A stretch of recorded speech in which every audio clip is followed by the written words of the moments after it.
अस्सलाम वालेकुम guys, I am Sana Khan. आप देख रहे हैं सना खान टीवी।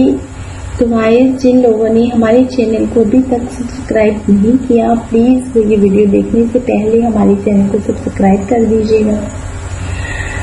तो गाइस, आज की रेमेडी में आपके लिए लेके आएंगे किस तरह हम रातों रात गोरा हो सकते हैं। करना है गाइस, आपने वो थोड़ा दूध ले लेना है। आपने उसमें चंद कतरे लेमन के ऐड करने शुरू कर देने हैं। चंद ड्रॉप लेमन के ऐड करने के बाद आपने उस दूध को रख देना है। जब दूध अच्छे तरीके से फूट जाए तो उस फूटे हुए दूध को आपने अच्छे से चेक कर लेना है।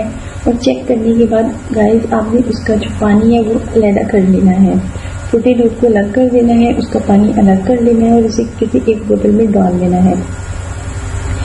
इसी तरह से आप उस बोतल में उतनी ही मिकदार में अर्के गुलाब जो है वो ऐड करना है। इन दोनों चीज़ों को अच्छे से मिक्स करके रख लेना है। मिक्स करने के बाद गाइस, हमने रात को डेली सोने से पहले इसको अपने फेस पे अप्लाई करना है। तो उम्मीद है कि जल्दी आपके फेस के ऊपर इसके इफेक्ट शो होंगे और रातों रात आपकी स्किन पे बहुत ज़्यादा इफेक्ट होंगे, वाइट हो जाएंगे। तो प्लीज़, और सुबह उठते ही आपने इसे अच्छे से किसी फेस वॉश के साथ अपने फेस को वॉश कर लेना है।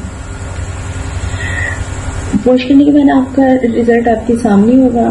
तो प्लीज़ गाइस, आप इसे अपनी डेली रूटीन में शामिल कर सकते हैं। डेली रात में इसको यूज़ करें, इंशाल्लाह जल्दी आपकी स्किन जो है वो फेयर हो जाएगी। आपको क्रीमें यूज़ नहीं करने पड़ेंगे। तो प्लीज़, अगर वीडियो पसंद आए तो शेयर कर दीजिएगा और अपना ख्याल रखिएगा। ओके, अल्लाह।